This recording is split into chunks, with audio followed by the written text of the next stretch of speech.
ലാലു അലക്സിയേട്ടൻ ഒരു പ്രത്യേക ഒരു ഏതൊരു പെൺകുട്ടിയോടും ഇങ്ങനത്തെ ഒരു അപ്പം വേണമെന്ന് പറഞ്ഞു കഴിഞ്ഞാൽ അങ്ങനത്തെ ഒരു ഐഡിയൽ അപ്പനാണ് ഫ്രീഡം എന്ന് പറയുന്നത്.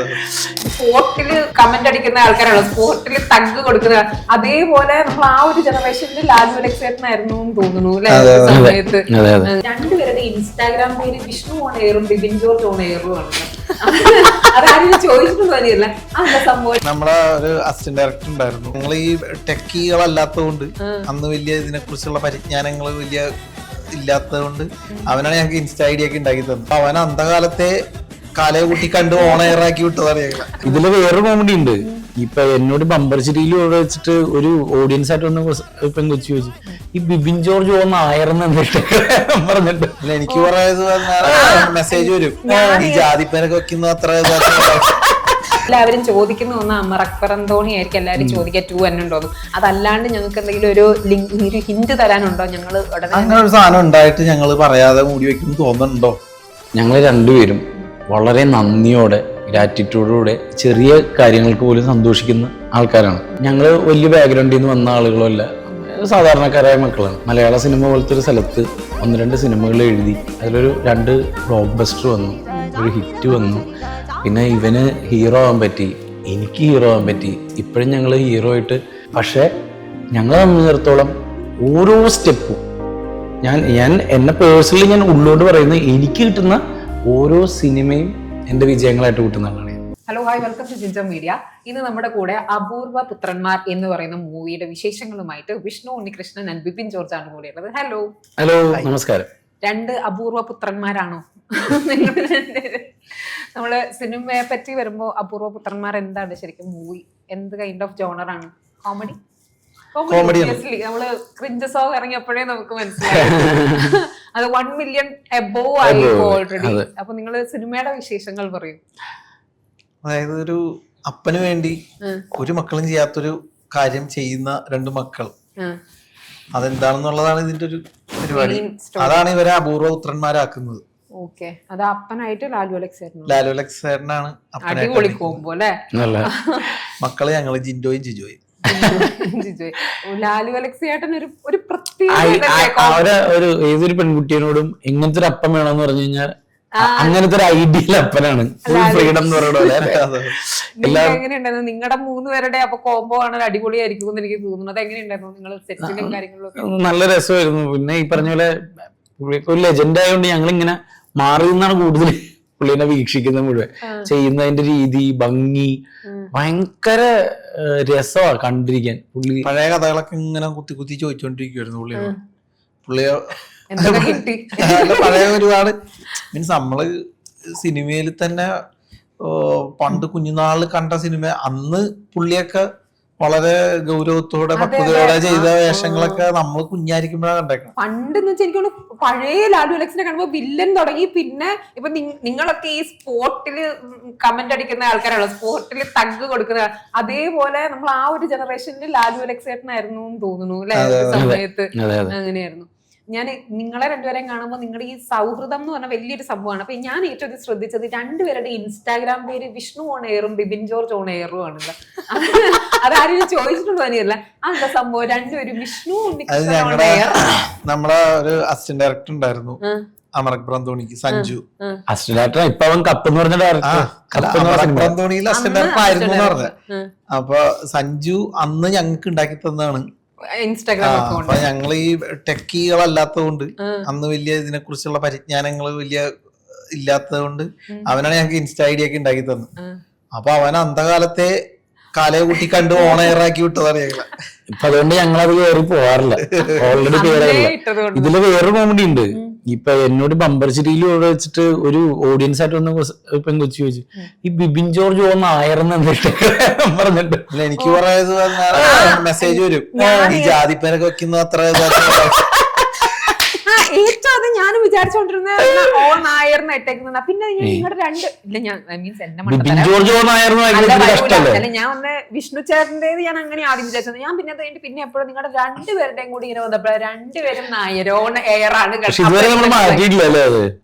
പക്ഷെ അത് രസമാണ് അത് കാണുമ്പോ. അപ്പൊ നമ്മളിങ്ങനെ എപ്പോഴും ശ്രദ്ധിക്കാതെ എന്താണ് ഈ ഓൺ എയർ എന്ന് പറയാനുള്ള കാരണം എന്നുള്ളത്. സിനിമയുടെ ബാക്കി വിശേഷങ്ങൾ, ബാക്കിയുള്ള കാസ്റ്റ്, അശോകൻ ചേട്ടനുണ്ട്, പിന്നെ 2 പുതുമുഖ നായികമാരാണല്ലേ. അവരെ പറ്റി പാട്ട് നമ്മൾ ആ ക്രിഞ്ച് എന്ന് പറഞ്ഞതിന് മീൻസ് വരികളും എന്റെ യഥാർത്ഥമായിട്ട് പോകണ്ട, അതിനെ പറ്റിയൊക്കെ ഒന്ന് പറയൂ.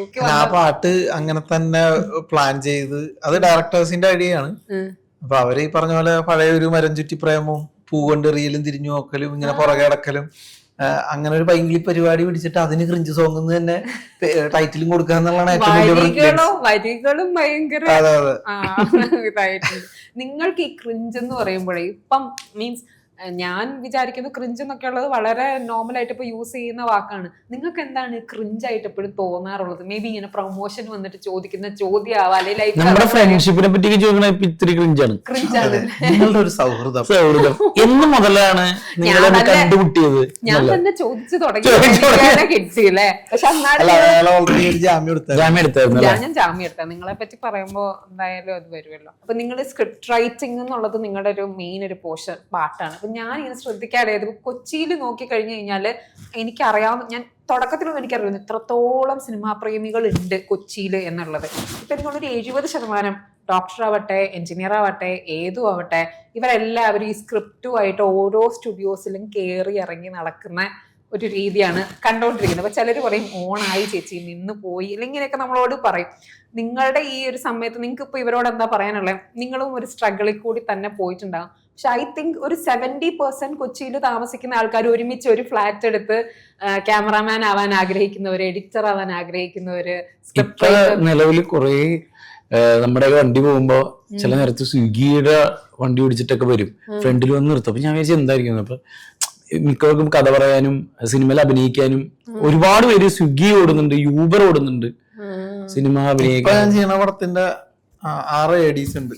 അതിൽ 4 പേരും ഈ പറഞ്ഞ പോലെ ഫുഡ് ഡെലിവറിയിൽ വർക്ക് ചെയ്തുകൊണ്ടാണ് കൊച്ചിയിൽ നിന്നോണ്ടിരുന്നതെന്ന് പറഞ്ഞു. ആ ഒരു ആഗ്രഹം കൊണ്ട് അല്ല, അതാകുമ്പോ വരുമാനവും ഉണ്ട്, അപ്പൊ ഒപ്പം പാഷനും കൊണ്ടുപോകാം. മറ്റേ പാഷൻ എന്ന് പറഞ്ഞ് മാത്രം നടക്കണ പഴയ പരിപാടി നടക്കൂല. നിങ്ങളൊക്കെ തുടങ്ങിയ സമയത്ത് എങ്ങനെയായിരുന്നു? നിങ്ങൾ എങ്ങനെയായിരുന്നു? പാഷൻ മാത്രമായിരുന്നു. പിന്നെ പട്ടിണി പരിപാടിയും ഉണ്ടായിരുന്നു. 2-3 കാര്യങ്ങൾ പണി എടുക്കുക എന്തോ. അന്ന് പക്ഷെ ഇത്ര സ്വിഗ്ഗി എത്ര ഇതായിട്ടുണ്ടായിരുന്നില്ല, ഓപ്ഷൻ ഉണ്ടായിരുന്നില്ല. ഓരോരുത്തർക്കും ഓരോ ജോലികളായിരുന്നു, ഓരോ രീതികളായിരുന്നു. അല്ല, നമുക്ക് സ്റ്റേജ് പരിപാടികളും ഉണ്ടായിരുന്നു. അങ്ങനെയുള്ള സ്റ്റേജ് പ്രോഗ്രാംസ് ഇത് തമാശക്ക് പറഞ്ഞാട്ടോ, മനസ്സിലായി. ഞാൻ ചോദിച്ചു, ഈ അപൂർവ പുത്രന്മാരെന്ന് പറയുന്നത് ഇതിന്റെ ഉള്ളില് എങ്ങനെയാ തമാശ ഫുൾ നിങ്ങൾ കോമഡി ആയിട്ടാണോ, അതോ ഇനി അവസാനം നിങ്ങൾക്ക് ഒരു പോസിറ്റീവ് ഓറ തരുന്നുണ്ടോ? ഇവന്മാർ അപൂർവ പുത്രന്മാരാണ് എന്നുള്ള രീതിക്കാണ്, എന്താണ് സംഭവം? അങ്ങനെ എന്തെങ്കിലും പറയാം. അത് ഈ പോസ്റ്റേഴ്സ് ഒന്ന് ഡീകോഡ് ചെയ്യാൻ നോക്കിയാൽ ചെറിയൊരു അതിന്റെ ഒരു പരിപാടിയൊക്കെ നമുക്ക് ഫീൽ ചെയ്യും. അങ്ങനെ എന്തൊക്കെയുണ്ട്. പക്ഷെ അതൊക്കെ നമ്മൾ പറഞ്ഞാലോ കന്നഡ ഒന്ന് ഊരി നോക്കി, കന്നഡ ഊരെല്ലാം പോയി. മാലാഖ 2 ചിറകുമായിട്ടാണ് നിൽക്കുന്നത്, ഏഞ്ചൽസ് ആയിട്ടാണ് എനിക്ക് തോന്നുന്നത്. അപ്പൊ അങ്ങനെ തന്നെയാണോ പറയുന്നത്? അത് തന്നെയാണ് സെറ്റപ്പ്. അങ്ങനെയൊക്കെ എന്തോ ഉണ്ട്. ഓക്കെ, ഞാൻ ഇതിനൊരു 1 ലൈൻ ആയിട്ട് പറഞ്ഞാൽ പോലും തമാശക്ക് സാധ്യതയുള്ള വളരെ ഹ്യൂമറസ് ആയിട്ടുള്ള ഒരു എലമെന്റ് ആണ് ഇതിന്റെ. അത് എടുത്തു വരുമ്പോ എങ്ങനെയാന്നുള്ളത് ഓരോ സിനിമയും ചെയ്ത് കഴിയുമ്പോ നമുക്ക് അറിയുള്ളൂ. പക്ഷെ ഇതിപ്പോ നമ്മള് ഡബിങ്ങിനൊക്കെ കണ്ടുമ്പോ എല്ലാരും ഹാപ്പിയാണ്. അത് നേരത്തെ ഞാൻ പറഞ്ഞു, ഇതിന് ഞങ്ങൾക്കാകെ അഷ്വർ ചെയ്യാൻ പറ്റുന്ന ഒരു കാര്യം എന്ന് വെച്ച് കഴിഞ്ഞാല് എല്ലാ ഏജ് കാറ്റഗറിക്കും ചിരിക്കാൻ പറ്റുന്ന ഒരു സിനിമയായിരിക്കും അപൂർവത്രന്മാര്. ഇപ്പൊ തമാശ ഇങ്ങനെ ഡിഫറെന്റ് ടൈപ്പിലല്ല ഇപ്പൊ എല്ലാരും ആസ്വദിക്കുന്നത്. അപ്പൊ ഇത് പക്ഷെ എല്ലാവർക്കും വേണ്ടിയിട്ടുള്ള തമാശ ഇപ്പൊ അങ്ങനെയൊക്കെ പറഞ്ഞിട്ടാണല്ലോ അല്ലെ നമ്മള് കുറെ അങ്ങനെയുണ്ട്. ജെൻസി പിള്ളേർക്ക് ആൽഫ ബീറ്റ ഒക്കെ. ഈ അപൂർവ പുത്രന്മാർ എന്ന് പറയുമ്പോൾ നിങ്ങളുടെ ലൈഫില് നിങ്ങളുടെ ഫാമിലിക്ക് എന്തെങ്കിലും തോന്നി, മീൻസ് ഉറപ്പായിട്ടും നിങ്ങളുടെ ഈ വളർച്ചയില് പേരൻസ് ഒക്കെ എപ്പോഴെങ്കിലും പറഞ്ഞിട്ടുണ്ടായിരിക്കുമല്ലോ, ഇവര് ഞങ്ങൾക്ക് അപൂർവ പുത്രന്മാരാണ്, ഏഞ്ചൽസിലെ പോലെയാണെന്ന് പറഞ്ഞിട്ടുണ്ടോ ഇല്ലയോ? അത് സിനിമയിൽ വന്നതിന് മുമ്പല്ലടാ പറഞ്ഞത്. ഒരു അപൂർവ പുത്രന്മാര് തന്നെ. നല്ല രീതിയിലാ ചോദിച്ചത്. നല്ല രീതിയിൽ എപ്പ നിങ്ങൾക്ക് ഒരു അംഗീകാരം കിട്ടിയോ? ഓഹോ, ഞങ്ങൾക്ക് ഒരു അംഗീകാരം കുടുംബത്തിൽ നിന്ന് കിട്ടിയെന്ന് തോന്നുന്ന ഒരു പോയിന്റ് ഉണ്ടായിട്ടുണ്ടോ? അതൊക്കെ ഉണ്ട്. പക്ഷെ അതങ്ങനെ ഒരു ഡ്രമാറ്റിക് ആയിട്ടുള്ള ഒരു പറച്ചിലോ ഒന്നുമില്ല. പക്ഷെ അത് നമുക്ക് എല്ലാവർക്കും അങ്ങോട്ടും ഇങ്ങോട്ടും അറിയണ കാര്യം. അത് അവർ പുറത്തു പോകുമ്പോ റിയലൈസ് ചെയ്യുന്ന കാര്യമാണ്. അത് നമ്മുടെ അമ്മമാര് നമ്മളോട് പറയുമ്പോ നമുക്ക് കിട്ടും. അവർ ഹാപ്പി ആയിരുന്നു. അതായത് ഇപ്പൊ അവിടെ വിഷ്ണുവിന്റെ അമ്മ പുറത്ത് പോകുമ്പോ പുറത്ത് ഒരു പരിചയത്തിൽ കടയിൽ പോയി വിചാരിച്ചു. എന്തെങ്കിലും കാര്യത്തിൽ സംസാരിക്കുമ്പോ ആയിരിക്കും പറയുന്നത് കൃഷ്ണൻ എന്റെ മോനാണ് കേട്ടോ എന്ന് പറയുമ്പോ ആ ഓപ്പോസിറ്റ് ഒന്ന് അവർക്ക് കൊടുക്കുന്ന ഒരു സ്നേഹവും റെസ്പെക്റ്റും ആണ് ഞങ്ങള് ഏൺ ചെയ്തേക്കുന്ന ഒരു കാര്യം. അത് ഞങ്ങളുടെ കാര്യത്തിലും ഉണ്ട് അല്ലേ? എനിക്ക് അങ്ങനെ വന്നാറുണ്ട്. എന്റെ അമ്മച്ചി എല്ലായിടത്തും പറയാറുണ്ട്. അതുകൊണ്ടായിരിക്കും.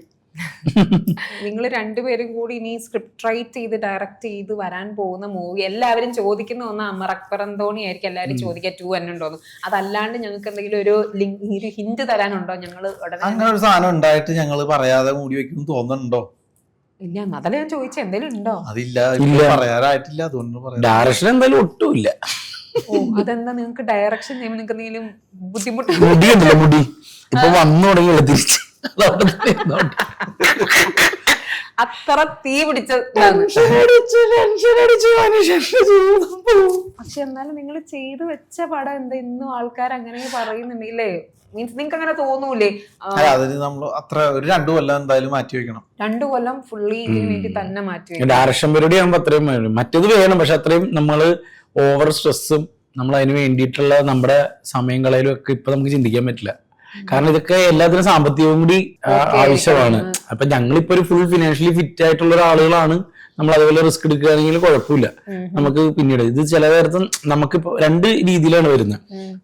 ചില സമയത്ത് ഇപ്പൊ ഞങ്ങളോട് ചോദിക്കാറുണ്ട് എഴുത്ത് ഇപ്പൊ നിങ്ങൾ എന്തോ ഉഴപ്പിയോ? ആക്ച്വലി അതല്ല, ഞങ്ങള് ഉഴപ്പിക്കുന്നോണ്ടാണ് ഉഴപ്പിയെന്നുള്ള രീതിയിൽ, അതായത് വൈകുന്നതിന്. ആക്ച്വലി ഞങ്ങള് കൊറോണ സമയത്തൊക്കെ എഴുതിയ പോലെ ആരും എഴുതിയിട്ടില്ല.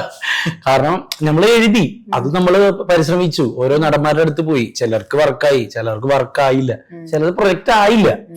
അതാണ് അതിന്റെ സത്യസന്ധമായ കാര്യം. ഈ പോക്കിന്റെ ഇടയിൽ നമ്മൾ അഭിനയം എടുത്തില്ലെങ്കിൽ നമ്മുടെ വീട്ടുകാരെയൊക്കെ എന്ത് ചെയ്യും? മനസ്സിലായില്ലേ? സ്റ്റേബിൾ. അതാണ് സത്യസന്ധമായ കാര്യം ഇതില്. വലിയൊരു ജേർണി തന്നെയാണ് ഒരു ഡയറക്ടർ ആകുക എന്ന് പറയുന്നത്. ഇപ്പൊ പുറത്തുള്ളവര് പേരിക്കേ ഇവന്മാർ ഇതിന്റെ ഉള്ളിൽ ഇന്നായിട്ട് നിന്നിട്ട് ഇവന്മാർക്ക് എന്താ കുഴപ്പം എന്ന് നമ്മൾ ചോദിക്കുന്നവരുണ്ട്. ചേട്ടാ അപ്പൊ ഞങ്ങള് പുതിയ സ്ക്രിപ്റ്റ് ആയിട്ട് തന്നെ ഒരു അവസ്ഥ ആലോചിച്ച് നോക്കിയെന്ന് പറയും. ഇല്ലേ? പക്ഷെ ആ സ്ട്രഗിള് തന്നെ ഇപ്പോഴും നിലനിൽക്കുന്നുണ്ടെന്ന്.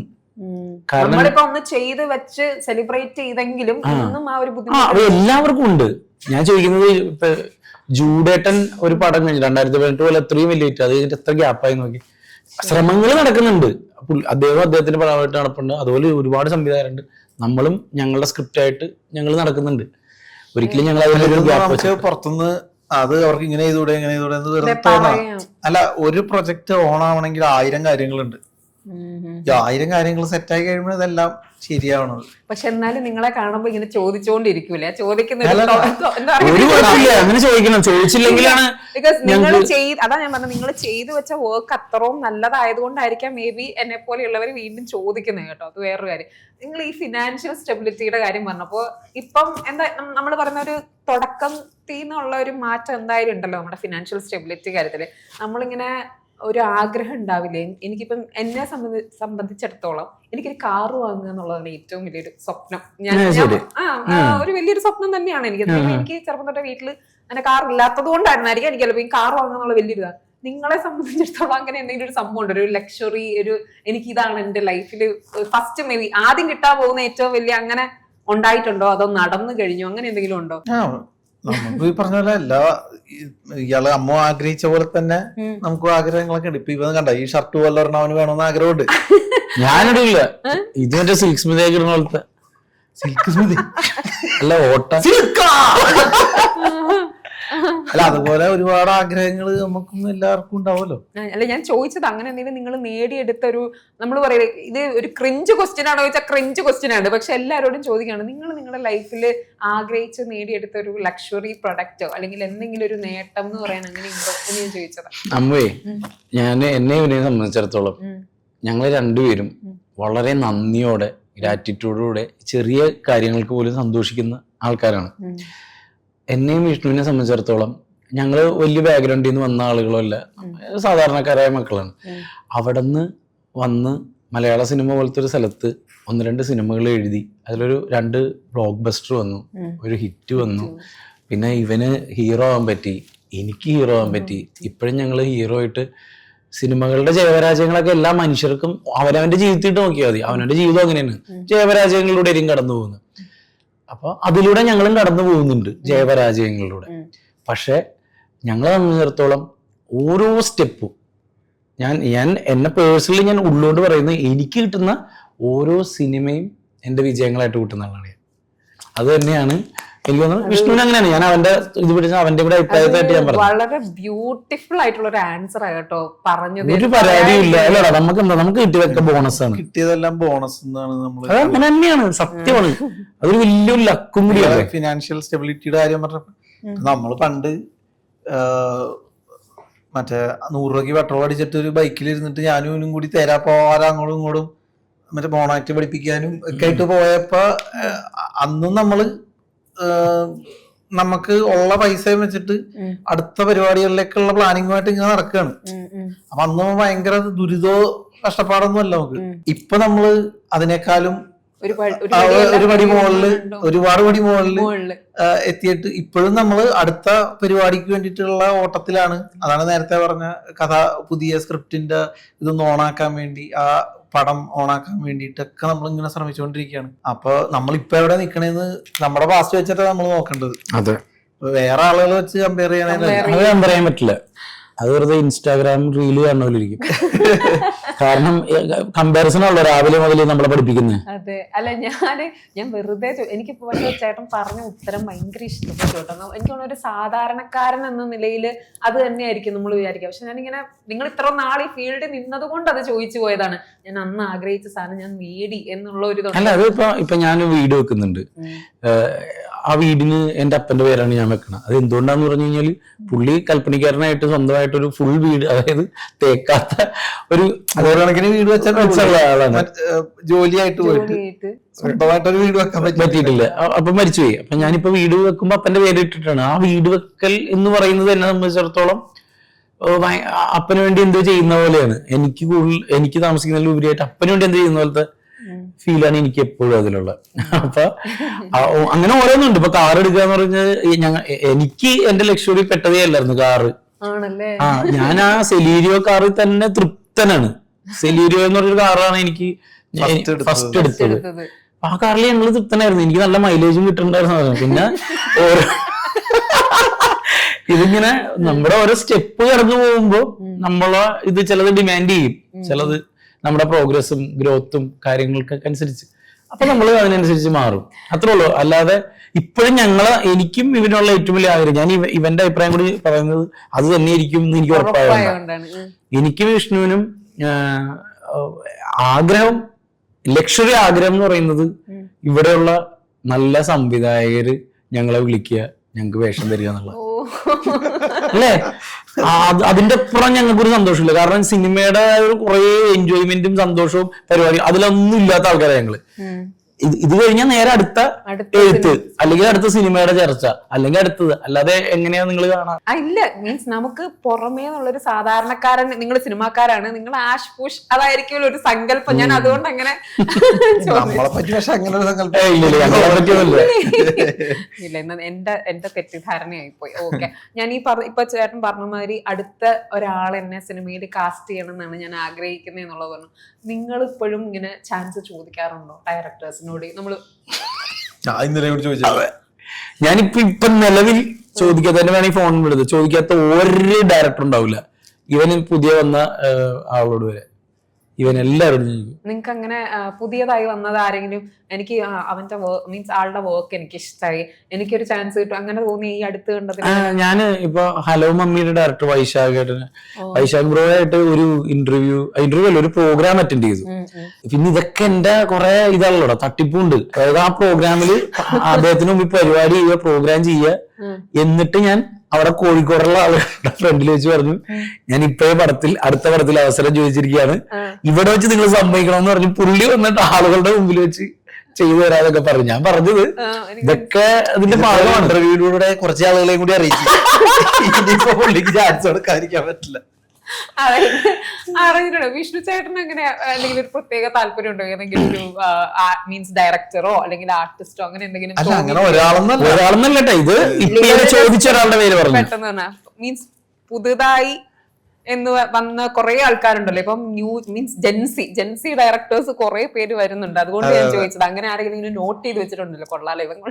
അല്ല അങ്ങനെ ഒരാളെന്നല്ല, നമ്മള് ഇവരെയൊക്കെ നമുക്ക് വർക്ക് ചെയ്യണമെന്ന് താല്പര്യമുണ്ട്. അപ്പൊ ഇന്നലെ ഞാൻ മാക്ടയുടെ ഇലക്ഷൻ ആയിരുന്നു. അപ്പൊ അവിടെ ചെന്നപ്പോഴും 2-3 പേരെ കണ്ടവരോടൊക്കെ ഞാൻ നമ്മുടെ കാര്യം പറയും. അയ്യോ എനിക്ക് അറിയില്ല ഇത് എത്ര, മേ ബി എനിക്ക് ആ ഡീപ്പ് ഇൻഡസ്ട്രിയുടെ കാര്യങ്ങൾ അറിയില്ലാത്തതുകൊണ്ടായിരിക്കും എനിക്കത് കേൾക്കുമ്പോൾ ഭയങ്കര അത്ഭുതമാണ്. ഓക്കെ, നിങ്ങളൊക്കെ ഇത്ര നല്ല ആക്ടേഴ്സ് ഇത്ര ഇതായിട്ട് അങ്ങനെയുള്ളത് നടക്കുന്നുണ്ട്. അല്ല അതെന്താ അറിയോ, നമ്മൾ മാത്രമല്ലല്ലോ, ഇപ്പൊ എല്ലാവർക്കും അത്രയധികം ഓപ്ഷൻസ് ഉണ്ട്. അപ്പൊ ആരെ വേണമെങ്കിലും വിളിക്കാം. അപ്പൊ ഒരു ക്യാരക്ടർ ഇതാര് ചെയ്യണം എന്നുള്ള ആലോചനയിൽ നമ്മുടെ മുഖം വന്നാൽ നമ്മളെ വിളിക്കും, അല്ലെങ്കിൽ വേറെ ആരെങ്കിലും മുഖം ഓർമ്മ വരും. സക്സസ് ആവശ്യമാണ് കേട്ടോ, സക്സസ് ആണ് ഇതിന്റെ മെയിൻ ആവശ്യം. ഇപ്പൊ പറഞ്ഞല്ലോ പെട്ടെന്ന് ബിബിൻ ചേട്ടൻ പറഞ്ഞു ഇവന്റെ മനസ്സിൽ എന്താണോ എനിക്ക് അതറിയാം, അതുകൊണ്ട് ഞാൻ പറയണൂന്ന് പറഞ്ഞുകൊണ്ട് ഞാൻ ചോദിക്കുകയാണ്, നിങ്ങൾ രണ്ടുപേരും സോറി ടാഗ്ലൈൻ ആയിപ്പോയി. പുതിയ ഷർട്ടാണ് ഇപ്പൊ ഞങ്ങൾ പറഞ്ഞത്.